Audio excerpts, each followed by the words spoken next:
ಪ್ರಬಲ ಪ್ರತಿಪಕ್ಷಗಳ ವಿರೋಧದ ನಡುವೆ ಕೂಡ ಕೇಂದ್ರ ಸರ್ಕಾರ ವಕ್ಫ್ ವಿಧೇಯಕವನ್ನು ಮಂಡಿಸಿದ್ದಾಗಿದೆ. ಈ ನಡುವೆ ವಿಪಕ್ಷಗಳು ದೇಶವನ್ನು ವಿಭಜಿಸುವಂಥ ಕೆಲಸ ಆಗ್ತಿದೆ ಅನ್ನುವಂಥ ಗಂಭೀರ ಆರೋಪವನ್ನು ಮಾಡಿದ್ದಾವೆ.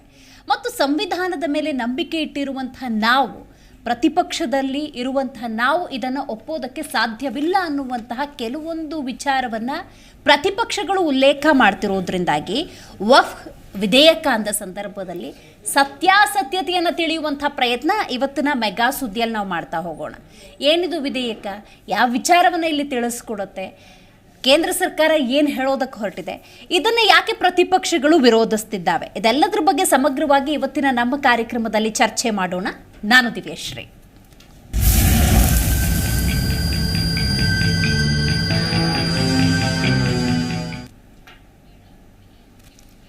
ವಕ್ಫ್ ತಿದ್ದುಪಡಿ ವಿಧೇಯಕವನ್ನು ಕೇಂದ್ರ ಸರ್ಕಾರ ಮಂಡನೆ ಮಾಡಿದ್ದಾಗಿದೆ. ಆದರೆ ಪ್ರತಿಪಕ್ಷಗಳು ಇದನ್ನು ತೀವ್ರವಾಗಿ ವಿರೋಧಿಸಿದ್ದಾವೆ.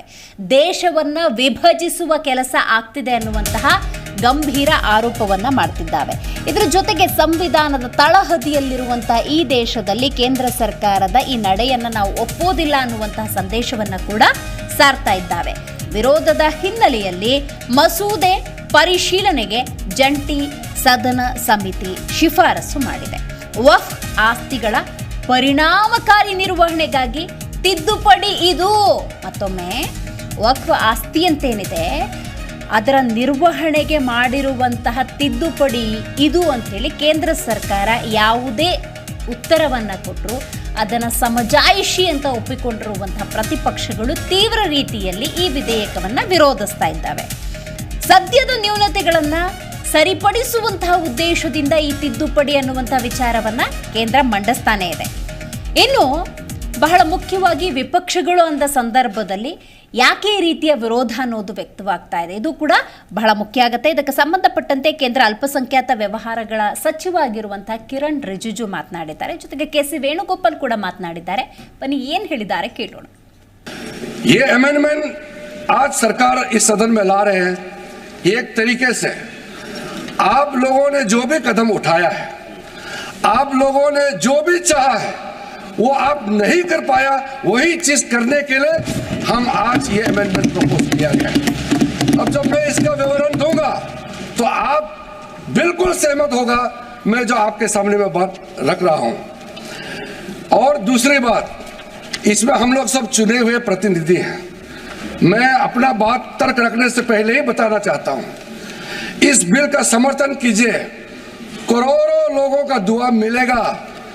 अगर आप विरोध करोगे, चंद लोगों ने पूरा वक्फ बोर्ड को कब्जा करके रखा हुआ है और आम मुसलमान लोगों को जो न्याय इंसाफ नहीं मिला उसको सही करने के लिए ये बिल लाया गया है. इतिहास में दर्ज होगा कि ये बिल को कौन कौन समर्थन किया है और किसने विरोध किया है. ये इतिहास में नाम दर्ज होगा. इसलिए इस बिल का विरोध करने से पहले आप सोचिएगा करोड़ों गरीब महिलाओं का, बच्चों का, गरीब मुसलमानों का. This bill, through this bill, they are putting a proviso that non-Muslims also be the member of the governing council. Sir, through you, sir, I would like to ask a question to the government. Whether we think about the Supreme Court constitute the board of Ayodhya, whether anybody can think that a non-Hindu be the part of Ayodhya Mandir board, sir? Sir, we are believing in, sir, I told that Guruvayur temple, there is a temple Devasam board. Anybody can believe that that temple Devasam board can have non-Hindu? Sir, this is only this provision,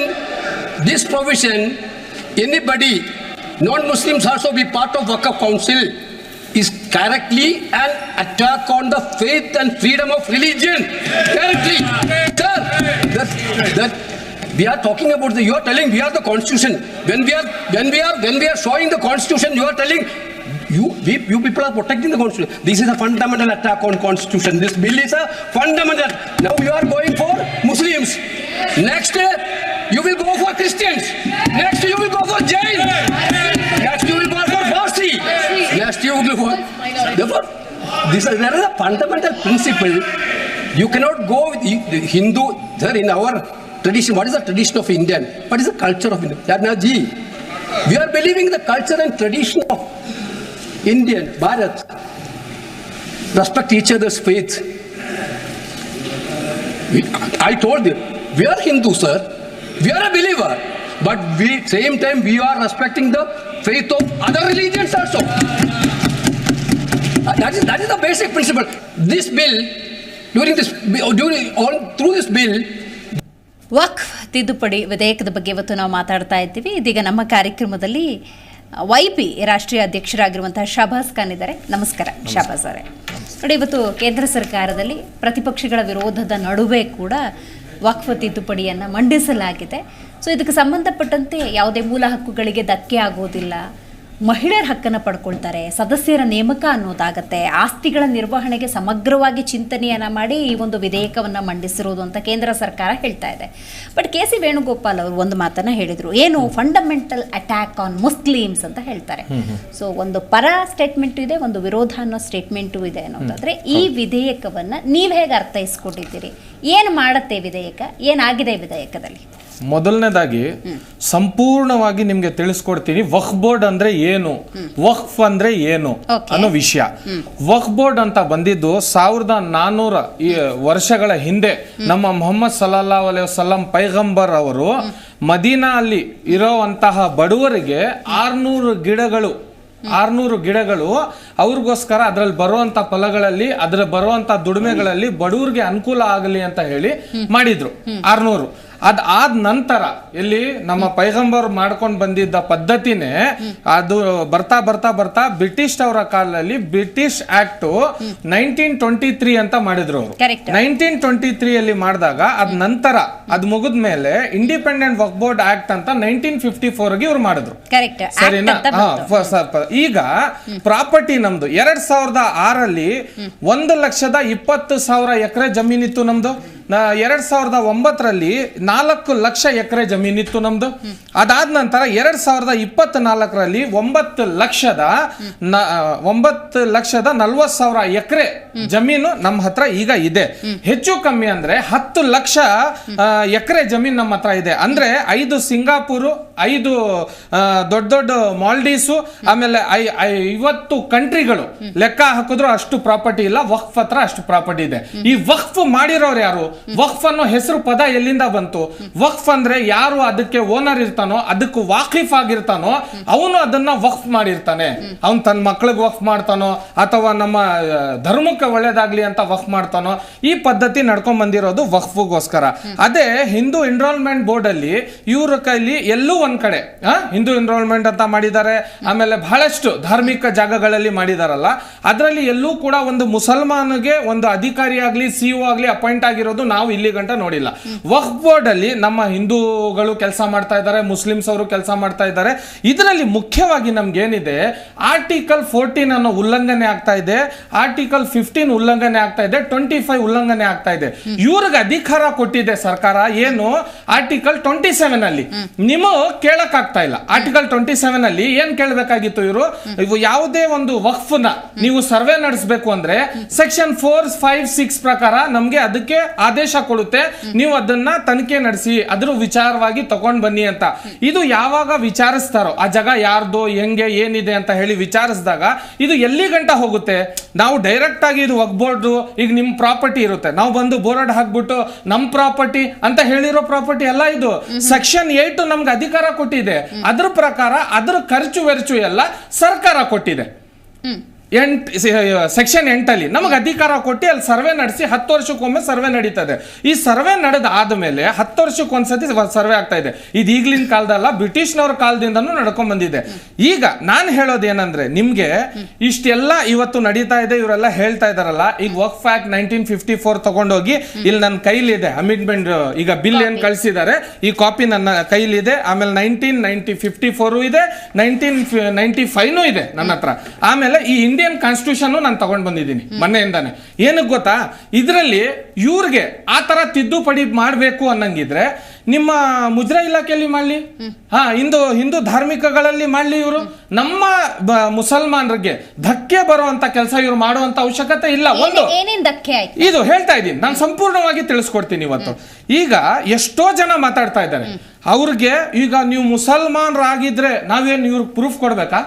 ನಾವು ಲಾ ಇಲಾಹ ಇಲ್ಲಲ್ಲ ಮುಹಮ್ಮದ್ ರಸೂಲಲ್ಲ ಓದಿ ನಾವು ಆ ದೇವ್ರನ್ನ ನಂಬಿ ನಾವು ಮುಸಲ್ಮಾನರಾಗಿರೋದು. ರಾಜ್ಯ ಸರ್ಕಾರ ಮತ್ತೆ ಕೇಂದ್ರ ಸರ್ಕಾರ ನಂಬ್ಕೊಂಡು ನಾವು ಮುಸಲ್ಮಾನ್ ಆಗಿರೋರಲ್ಲ. ಆಮೇಲೆ ಇವರೆಷ್ಟೆಲ್ಲ ನಮ್ಗೆ ಹಿಂದಿ ತಿರುಗಿಸಿ ಎಲ್ಲ ಹೇಳಿದ್ರಲ್ಲ, ಇವರು ಅಮಿಟ್ಮೆಂಟ್ 2024 ತಗೊಂಡ್ ಬರ್ತಾವ್ರಲ್ಲ, ನಮ್ಮ ಹತ್ರ 10,000 ಎಕರೆ ಜಮೀನ್ ಇದೆಯಲ್ಲ, ಇವತ್ತು ಸರ್ಕಾರದ ಕಣ್ಣು ಬಿದ್ದಿದೆ ನಮ್ಮ ಜಮೀನುಗಳ ಮೇಲೆ.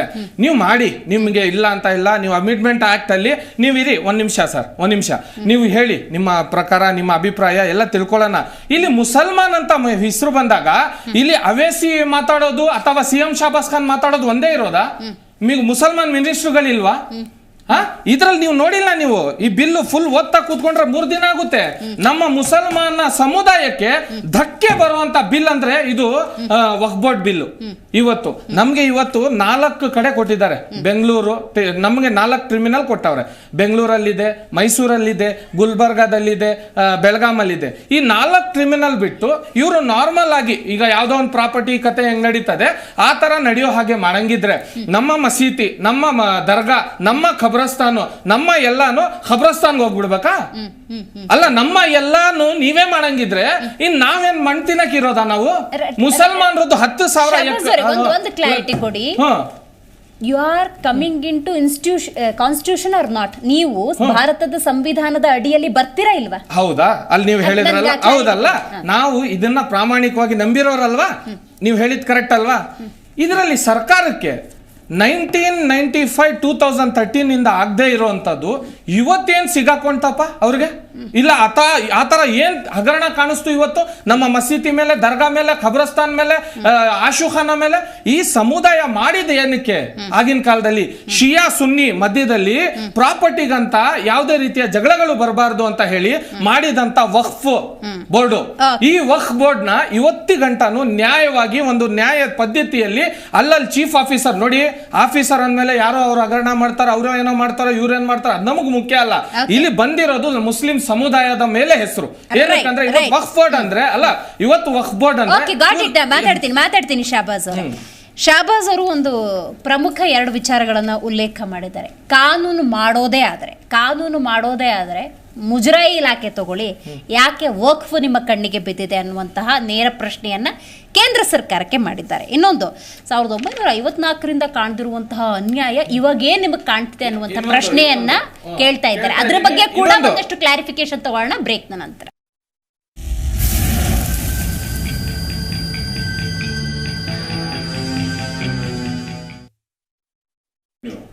ರೈಟ್, ಇವತ್ತಿನ ಮೆಗಾ ಸುದ್ದಿಯಲ್ಲಿ ಪ್ರಮುಖವಾಗಿ ವಕ್ಫ್ ವಿಧೇಯಕದ ಕುರಿತಂತೆ ನಾವು ಮಾತಾಡ್ತಾ ಇದ್ದೀವಿ. ಕೇಂದ್ರ ಸರ್ಕಾರ ಪ್ರತಿಪಕ್ಷಗಳ ವಿರೋಧದ ನಡುವೆ ಕೂಡ ಮಂಡಿಸಿರುವಂತಹ ಈ ವಿಧೇಯಕಕ್ಕೆ ಮುಸ್ಲಿಂ ಸಮುದಾಯ ಬಹಳ ವಿರೋಧವನ್ನು ವ್ಯಕ್ತಪಡಿಸ್ತಾ ಇದೆ. ನೋಡಿ, ಹಾಗಾದ್ರೆ ವಿಧೇಯಕದಲ್ಲಿ ಏನಿದೆ, ಇದು ಕೂಡ ಬಹಳ ಮುಖ್ಯ. ಏನೇನು ತಿದ್ದುಪಡಿಯಾಗಿದೆ ಅದಕ್ಕೆ ಸಂಬಂಧಪಟ್ಟಂತ ಒಂದಷ್ಟು ಮಾಹಿತಿ ಇದೆ, ಬನ್ನಿ ಒಂದ್ಸಲ ನೋಡ್ಕೊಂಡ್ಬರೋಣ. ರೈಟ್, 1995ರಲ್ಲಿ ಕಾಯ್ದೆಗೆ ಸೇರಿಸಲಾದ ಸೆಕ್ಷನ್ 108 ತಿದ್ದುಪಡಿಯಲ್ಲಿ ಕತ್ತರಿ. ಇನ್ನು ವಕ್ಫ್ ಆಸ್ತಿಗಳು ಕಂದಾಯ ಇಲಾಖೆ ದಾಖಲೆ ಹೊಂದಿರುವ ಕಾರಣ ನಿರ್ವಹಣೆಯ ಹೊಣೆ ಯಾರಿಗೆ? ಜಿಲ್ಲಾಧಿಕಾರಿಗೆ. ಪ್ರಮುಖವಾದಂತಹ ಅಂಶ, ಯಾಕಂದ್ರೆ ಆಸ್ತಿ ವಿಚಾರವಾಗಿ ನಾವು ಮಾತಾಡ್ತಾ ಇರೋದು. ವಕ್ಫ್ ಆಸ್ತಿಯೇ ಸರ್ಕಾರಿ ಆಸ್ತಿಯೇ ಎಂದು ನಿರ್ಧಾರ ಕೈಗೊಳ್ಳುವ ಅಧಿಕಾರ ಯಾರಿಗೆ ಅನ್ನೋದಾದ್ರೆ ಅದು ಜಿಲ್ಲಾಧಿಕಾರಿಗೆ. 1995 ಕಾಯ್ದೆಯಡಿ ವಕ್ಫ್ ನ್ಯಾಯ ಮಂಡಳಿಗಿದ್ದ ನಿರ್ಧಾರ ಕೈಗೊಳ್ಳುವ ಅಧಿಕಾರ. ಇನ್ನು ಅಧಿಕಾರ ದುರುಪಯೋಗ ದೂರು ಕೇಳಿ ಬಂದ ಹಿನ್ನೆಲೆಯಲ್ಲಿ ಜಿಲ್ಲಾಧಿಕಾರಿಯೇ ಆ ಹೊಣೆಯನ್ನು ಹೊರಬೇಕಾಗತ್ತೆ. ವಕ್ಫ್ ಸಮಿತಿ, ರಾಜ್ಯ ವಕ್ಫ್ ಮಂಡಳಿಯಲ್ಲಿ ಮುಸ್ಲಿಂ ಮಹಿಳೆಯರಿಗೆ ಪ್ರಾತಿನಿಧ್ಯ. ಸಮುದಾಯದಲ್ಲಿ ಮಹಿಳೆಯರಿಗೆ ಪ್ರಾತಿನಿಧ್ಯ ಅಂದಾಗ ಎಷ್ಟು % ಅಂತ ಸಮುದಾಯದವರೇ ನೋಡ್ಕೊಳ್ಬೇಕಾಗತ್ತೆ. ಆದರೆ ಇಲ್ಲಿ ಬಂದಿರುವಂಥ ತಿದ್ದುಪಡಿ ನೋಡಿ, ಈ ವಕ್ಫ್ ಮಂಡಳಿ ಅಂದಾಗ ಅಲ್ಲಿ ಮಹಿಳೆಯರಿಗೆ ಪ್ರಾತಿನಿಧ್ಯ ಕೊಡಬೇಕು ಅನ್ನೋದನ್ನ ಉಲ್ಲೇಖ ಮಾಡಿದ್ದಾರೆ. ಕೇಂದ್ರ ರಾಜ್ಯ ವಕ್ಫ್ ಮಂಡಳಿಗೆ 2 ಮಹಿಳೆಯರ ನೇಮಕ ಅಂತ ಇಲ್ಲಿ ವಿಧೇಯಕ ತಿದ್ದುಪಡಿಯನ್ನು ತಂದಿದೆ. ಮುಸ್ಲಿಮೇತರ, ಇದು ಬಹಳ ಪ್ರಮುಖವಾದಂಥ ವಿಚಾರ, ಮುಸ್ಲಿಮೇತರ ಸಮುದಾಯದ 2 ಸದಸ್ಯರ ನೇಮಕ ಆಗಬೇಕು ಅನ್ನುವಂಥ ತಿದ್ದುಪಡಿ. ಶಿಯಾ, ಸುನ್ನಿ, ಮುಸ್ಲಿಂ ಸಮುದಾಯದ ಇತರ ಹಿಂದುಳಿದ ವರ್ಗಗಳ ತಲಾ ಒಬ್ಬರ ನೇಮಕ ಅನ್ನುವಂಥ ತಿದ್ದುಪಡಿಯನ್ನು ತರಲಾಗಿದೆ. ಇದಕ್ಕೆ ಕೇಂದ್ರ ಸರ್ಕಾರ ಕೊಟ್ಟಿರುವಂತಹ ಪ್ರಮುಖ ಕಾರಣ ವಕ್ಫ್ ಮಂಡಳಿಯ ಆಸ್ತಿಯ ಪರಿಣಾಮಕಾರಿ ನಿರ್ವಹಣೆ. ಇದಕ್ಕೆ ಸಮುದಾಯದ ಯಾರಿಗೂ ಕೂಡ ಹಕ್ಕುಗಳ ತೊಂದರೆಯಾಗಲ್ಲ, ಅನ್ಯಾಯ ಆಗೋದಿಲ್ಲ ಅನ್ನೋದನ್ನು ಸ್ಪಷ್ಟಪಡಿಸ್ತಾ ಇದೆ, ಒಂದು ಸಮರ್ಥನೆಯನ್ನು ಕೊಡ್ತಾ ಇದೆ. ಆದರೆ ಸಮುದಾಯಗಳದನ್ನು ಒಪ್ಪಿಕೊಳ್ಳುವಂತಹ ಸ್ಥಿತಿಯಲ್ಲಿಲ್ಲ. ಇದು ಕೇಂದ್ರ ಸರ್ಕಾರ ತಂದಿರುವಂತ ಅಮಿಡ್ಮೆಂಟ್ ನಮಗೆ ಬೇಕಾಗಿಲ್ಲ, ತಗೊಳ್ಳಿ, ಇದು ಬೇಕಾಗಿಲ್ಲ ನಮ್ಗೆ, ಅರ್ಥ ಆಯ್ತಾ? ನಾವು ಮುಸಲ್ಮಾನರು ಇದು ಒಪ್ಪೋದು ಇಲ್ಲ, ನಿಮ್ಮ ಅಮಿಡ್ಮೆಂಟ್ ನ ನಿಮ್ಮ ಆರ್ಟಿಕಲ್ ನ ನಾವು ಒಪ್ಪೋದು ಇಲ್ಲ, ನಮ್ಗೂ ಬೇಕಾಗೂ ಇಲ್ಲ, ತಗೊಳ್ಳಿ. ಅರ್ಥ ಆಯ್ತಾ? ಏನಕ್ಕೆ ಅಂತ ಹೇಳ್ಬೋದು, ನಮ್ ದರ್ಗಾ, ಮಸೀದಿ, ಮೊಹಲ್ಲಾಗಳೆಲ್ಲ ಮನೆ ಹಾಳು ಮಾಡಕ್ಕಂತ ನಾವು ನೋಡ್ತಾ ಇರೋದು. ಇವತ್ತೇನಾಗಿದೆ, ನಮ್ಮ ಮಸೀದಿಯಿಂದ ಎಷ್ಟೋ ಜನಕ್ಕೆ ಅಲ್ಲಿ ಬೇವಗಳಿಗೆ ರೇಷನ್ ಕಿಟ್ಗಳು ಕೊಡ್ತಾರೆ. ಮದ್ರಸಾಗಳಲ್ಲಿ ಅವ್ರ ತಂದೆ ತಾಯಿ ಇಲ್ದಿದ ಮಕ್ಕಳಿಗೆ ಓದಿಸಿ ಅವ್ರಿಗೆ ಬೆಳೆಸಿ ಲ್ಯಾಂಡ್ ಆರ್ಡರ್ ಕೂಡ ಇವತ್ತು ಓದಿಸ್ತಾ ಇದ್ದಾರೆ. UPSC ಗಂಟ ತಗೊಂಡ್ ಹೋಗ್ತಾ ಇದ್ದಾರೆ ಮೌಲಾನಾಗಳನ್ನ. ಇದನ್ನೆಲ್ಲ ನೋಡಕ್ಕಾಗದೆ ಈ ಅಮಿಡ್ಮೆಂಟ್ ಗಳನ್ನ ತಗೊಂಡ್ ಬಂದು ಮುಸಲ್ಮಾನರು ಮನೆ ಹಾಳು ಮಾಡಿರೋದಲ್ದೆ ಈ ಸರ್ಕಾರ ನಾಚಿಕೆಟ್ಟ ಮಾನ್ಗೆಟ್ಟ ಸರ್ಕಾರ ಇವತ್ತೆಲ್ಲರೂ ಕೂತ್ಕೊಂಡು ಇಲ್ಲ ನೀವು ಒಗ್ಬೋರ್ಡ್ ಮುಸಲ್ಮಾನಕ್ಕೆ ಸೇರಿದ ಇವ್ರಿಗೆ ಸೇರಿದ.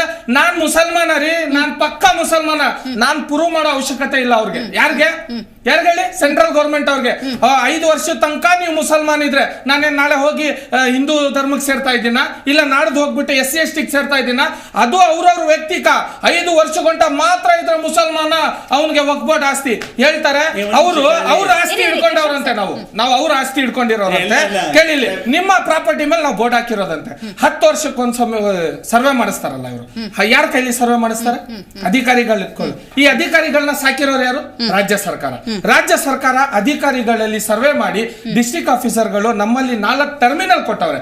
ಅಲ್ಲಿ ಟರ್ಮಿನಲ್ ಅಲ್ಲಿ ನ್ಯಾಯ ಮಾಡಕ್ಕಂತಾನೆ ಬೆಂಗಳೂರು, ಮೈಸೂರು, ಬೆಳಗಾಂ, ಗುಲ್ಬರ್ಗ 4 ಕಡೆ ಅವ್ರು ನ್ಯಾಯ ಮಾಡ್ತಾರೆ. ಅಲ್ಲಿರೋ ಕೂರ್ತಿರೋ ಜಡ್ಜಸ್ಸೇ ಅಲ್ವಾ? ನಮಗಂತ ನ್ಯಾಯ ಮಾಡ್ತಾ ಇರೋ ನ್ಯಾಯನೇ ಅಲ್ವಾ? ಒಂದು ಇದು ಆದ ನಂತರ ಕಾನೂನು ತಗೊಂಡು ಹೋಗ್ತೀರಾ? ಹೌದು, ಡೌಟ್ ಬಂದಿದೆಯಲ್ಲ, ಅವ್ರು ಜಡ್ಜಸ್ ಅಲ್ವಾ? ಟರ್ಮಿನಲ್ ಕೂತಿರೋರು ಅವ್ರು ನ್ಯಾಯ ಮಾಡ್ತಾರೆ, ನಿಮ್ಗೆ ಇಷ್ಟ ಇಲ್ವಾ? ಆಮೇಲೆ ಪ್ರತಿಯೊಂದು 10 ವರ್ಷಕ್ಕೆ ಈ ಸರ್ಕಾರಕ್ಕೆ ರಾಜ್ಯ ಸರ್ಕಾರ, ಪ್ರತಿಯೊಂದು ದೇಶದಲ್ಲಿ ರಾಜ್ಯ ಸರ್ಕಾರ ಏನ್ ಮಾಡುತ್ತೆ ಅಂದ್ರೆ 10 ವರ್ಷಕ್ಕೊಮ್ಮೆ ಸರ್ವೆ ನಡೆಸ್ತದಲ್ಲ. ನಮ್ಗೆ ಸೆಕ್ಷನ್ 8 ಅಲ್ಲಿ ಅಧಿಕಾರ ಪ್ರಾವಿಧಾನ ಇದೆ, ಅದರಲ್ಲಿ ಸೆಕ್ಷನ್ 4, 5, 6 ಅಲ್ಲಿ ಇವರು ನಡೆಸ್ತಾರೆ. ಅವ್ರ ಸಂಬಳಗಳು ಅವರೆಲ್ಲ ಸರ್ಕಾರ ಕಟ್ಟುತ್ತೆ. ಇದು ತಗೊಂಡೋಗಿ ಎಲ್ಲಿ ಹೋಗುತ್ತೆ? ಚೀಫ್ ಸೆಕ್ರೆಟರಿ, ಅಂಡರ್ ಸೆಕ್ರೆಟರಿ, ಅಲ್ಲಿಂದ ಪಾಸ್ ಆಗಿ ವಕ್ಫ್ ಅಲ್ಲಿ ಡಿಕ್ಲೇರ್ ಆಗುತ್ತೆ. ನಮ್ದು 4 ಲಕ್ಷ ಜಾಗ ಇದ್ದಿದ್ದನ್ನ ಈಗ 2024 ಲಕ್ಷ ಕೋಟಿ ಜಾಗ ಇದೆ ಅಂತ. ವಿಶೇಷವಾಗಿ ಶಹಬಾಜ್ ಖಾನ್ ಅವರು ಈ ವಿಧೇಯಕವನ್ನ ವಿರೋಧಿಸ್ತಾ ಇದ್ದಾರೆ. ಅದಕ್ಕೆ ಪ್ರಮುಖ ಹಲವು ಕಾರಣಗಳನ್ನ ಕೊಟ್ಟಿದ್ದಾರೆ. ನಾನ್ರಿ ಲಾಸ್ಟ್ ರಿಯಾಕ್ಷನ್, ಯಾರು ಏನ್ ಹೇಳಿದ್ರು ಕೇಳಲ್ಲ. ವಕ್ಫ್ ಬೋರ್ಡ್ ನಮ್ಮ ತಾತನ ಮುತ್ತಾತರ ಕಾಲದಿಂದ ನಮ್ಮ ಸ್ವಂತ ಹಕ್ಕನ್ನ ನಾವು ದಾನ ಮಾಡಿರುವಂತ ಮಸೀದಿ, ದರ್ಗಾಗಳು, ಖಬ್ರಸ್ತಾನ್ಗಳು, ಆಶುಖಾನೆಗಳು ನಮ್ಮ ಹಕ್ಕು ಯಾವುದೇ ಕಾರಣಕ್ಕೂ ಬಿಟ್ಕೊಡಲ್ಲ.